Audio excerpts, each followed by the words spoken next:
Hello friends, welcome to my channel. இன்றைக்கி நம்ம பார்க்க போகிறது ஒரு ஸ்நாக்ஸ், ஒரு பஜ்ஜி ஸ்டைலில் வெண்டைக்காயை எப்படி ஃப்ரை பண்ணலாம் அப்படின்னு சொல்லிட்டு பார்க்க போகிறோம். அதுக்கு என்ன தேவையான பொருள் என்னன்னு நம்ம பார்ப்போம். ஒரு 1/4 கிலோ வெண்டைக்காவை 4 கட் பண்ணி நீல வாக்கில் வகுந்து வச்சுக்கோங்க. ஒரு 1/4 கப்பு பச்சரிசி மாவு, அரிசி மாவு எடுத்துருக்கோம். ஒரு 2 டேபிள் ஸ்பூன் கடலை மாவு. இது ஒரு பைண்டிங்காக மட்டும்தான், ஸோ அதனால தான் கம்மியாக எடுத்துருக்கோம். அடுத்தது தேவையான அளவு உப்பு, நம்ம அந்த மிக்சிங்க்கு தேவையான அளவு உப்பு எடுத்துருக்கோம்.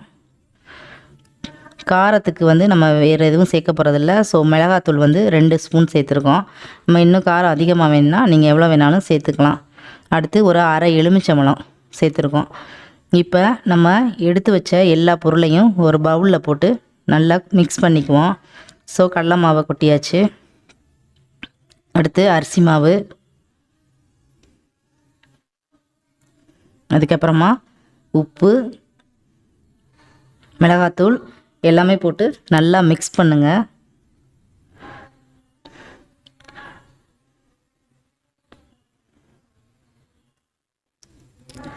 நம்ம எடுத்து வச்சுருக்க எல்லா திங்ஸையுமே அதில் போட்டு நல்லா மிக்ஸ் பண்ணுங்கள்.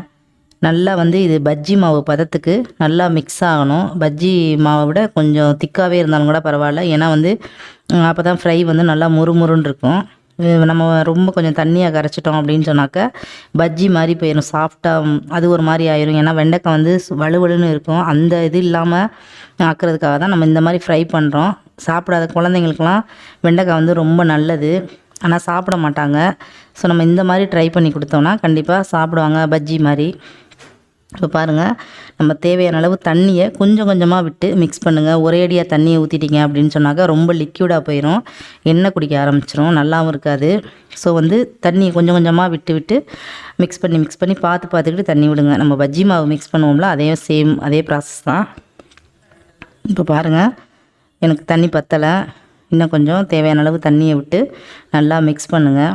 நம்ம பஜ்ஜி மாவு அந்த பதம் வந்தால் போதும். ஸோ தண்ணியை விட்டு நல்லா மிக்ஸ் பண்ணி விடுங்க. நல்லா திக்னஸாகவே, கொஞ்சம் திக்காகவே இருக்கட்டும், ரொம்ப தண்ணியாகவும் போயிட வேணாம். ஸோ நல்லா மிக்ஸ் பண்ணுங்கள். பாருங்கள், நல்லா மிக்ஸ் பண்ணியாச்சு. இந்த மாதிரி இருந்தால் போதும். இந்த அளவுக்கு வந்துருச்சு, இதுதான் கரெக்டான பதம். இந்த மாதிரி இருந்தால் போதும். இதுக்கு மேலே ரொம்ப தண்ணியாகவும் இருக்க வேணாம், ரொம்ப கெட்டியாகவும் இருக்க வேணாம். இப்போ நம்ம இந்த மாவை நல்லா மிக்ஸ் பண்ணிட்டோம். இந்த மிக்ஸ் பண்ணி வச்சுருக்க மாவில் இப்போ நம்ம நறுக்கி வச்சுருக்க வெண்டைக்காயை போட்டு நல்லா மிக்ஸ் பண்ணிடணும். நம்ம பஜ்ஜினா ஒன்றா நினச்சி தான் எடுத்து போடுவோம். இதை அப்படி போட வேண்டாம். நம்ம நறுக்கி வச்சுருக்க வெண்டைக்காய் எல்லாத்தையுமே இதில் போட்டு நல்லா மிக்ஸ் பண்ணிடுங்க. நல்லா மிக்ஸ் பண்ணிவிட்டு எடுத்து உதிரியாக போடும்போது ஒன்றா எடுத்து போட்டு விடுங்க. ஸோ போட்டு நல்லா மிக்ஸ் பண்ணுங்கள். இது வெண்டைக்காய் மசாலா ஃபுல்லாக நல்லா அந்த வெண்டைக்காயில் நடுவில், அதனால தான் நம்ம இந்த மாதிரி கீரி இருக்கும். முழுசாக போட்டால் அந்த மாதிரி இருக்காது, நல்லா இருக்காது. அதனால தான் இந்த மாதிரி 4 கீரி வச்சுருக்கோம்.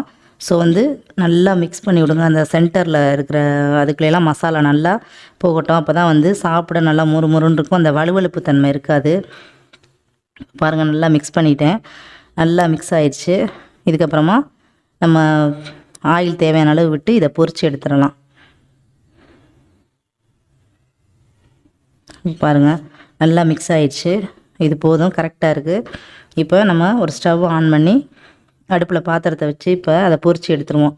வாங்க இதை எப்படி பொரிக்கலாம் அப்படிங்கிறத பார்ப்போம். இப்போ ஸ்டவ் ஆன் பண்ணிக்கோங்க.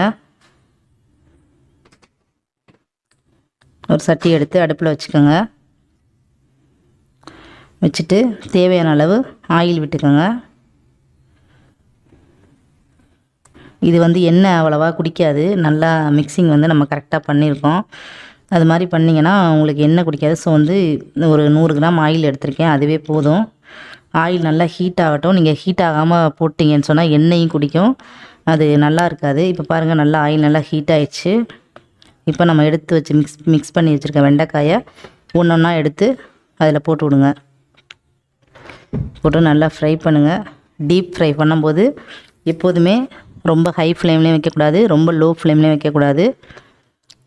மீடியம் ஃப்ளேமில் வச்சு நல்லா ஃப்ரை பண்ணுங்கள். பாருங்கள் வெந்துட்டுருக்கு. இப்போ இந்த இந்த இந்த ஸ்டேஜ் வந்தால் போதும். பாருங்கள் நல்லா மொறு மொறுன்னு கிறிஸ்பியாக பார்க்கவே எவ்வளோ சூப்பராக இருக்குது பாருங்கள். இந்த மாதிரி வந்துடும். இந்த மாதிரி வந்ததுக்கப்புறமா எடுத்துக்கோங்க. பிள்ளைங்களுக்கெலாம் கொடுத்தீங்கன்னாக்கா ரொம்ப விரும்பி சாப்பிடுவாங்க. ஏன்னா அவங்களுக்கு வந்து நம்ம பஜ்ஜி வந்து நார்மலாக வாழைக்காய் அதில் தான் செஞ்சுருப்போம். இதில் செஞ்சு கொடுக்கும்போது ஒரு டிஃப்ரெண்ட்டாக இருக்கும், நல்லா சாப்பிடுவாங்க. இப்போ பாருங்கள் நம்ம எடுத்து வச்சுருக்க வெண்டைக்காய் எல்லாத்தையுமே அதே மாதிரி நல்லா ஃப்ரை பண்ணி எடுத்துக்குவோம். அடுப்பை முடிஞ்ச மட்டுக்கும் நல்லா மீடியம் ஃப்ளேம்லேயே வச்சுக்கோங்க, ஹை ஃப்ளேமில் வைக்காமல் மெதுவாக பொறுமையாக வெந்தால் தான் அது நல்லா வேகும். இல்லைன்னா போட்ட உடனே கறிகிறோம், பட் வந்து உள்ளே இருக்கையெல்லாம் வேகாது. ஸோ வந்து நல்லா மிக்ஸ் பண்ணி விடுங்க. இந்த மாதிரி கிண்டி விட்டு பெரட்டி விடுங்க, நல்லா வெந்துடும். வெந்ததுக்கப்புறமா அது நல்லா மொறுன்னு வந்ததுக்கப்புறம் எடுத்துருங்க. இப்போ பாருங்கள் நல்லா ஃப்ரை ஆயிடுச்சு. இந்த மாதிரி நம்ம எடுத்து வச்சுருந்தா எல்லா வெண்டைக்காயுமே பொரிச்சிட்டோம். இப்போ பாருங்கள் நம்மளோட வெண்டைக்காய் ஃப்ரை இல்லை பஜ்ஜி எப்படி வேணாலும் சொல்லலாம், ரெடி ஆயிடுச்சு. இதை நம்ம ஸ்நாக்ஸாகவும் சாப்பிட்லாம், இல்லை சாப்பாட்டுக்கு சைடிஷாகவும் கூட எடுத்துக்கலாம். குழந்தைங்கள்லாம் ரொம்ப விரும்பி சாப்பிடுவாங்க. சாப்பிடாத குழந்தைங்க கூட ரொம்ப ஆசையாக சாப்பிடுவாங்க. வெண்டைக்காய் நிறைய பேர் சாப்பிட மாட்டாங்க. ஸோ இந்த மாதிரி ட்ரை பண்ணி பாருங்கள். நீங்களும் செஞ்சு பார்த்துட்டு கமெண்ட் செக்ஷனில் எப்படி இருந்துச்சுன்னு கமெண்ட் பண்ணுங்கள்.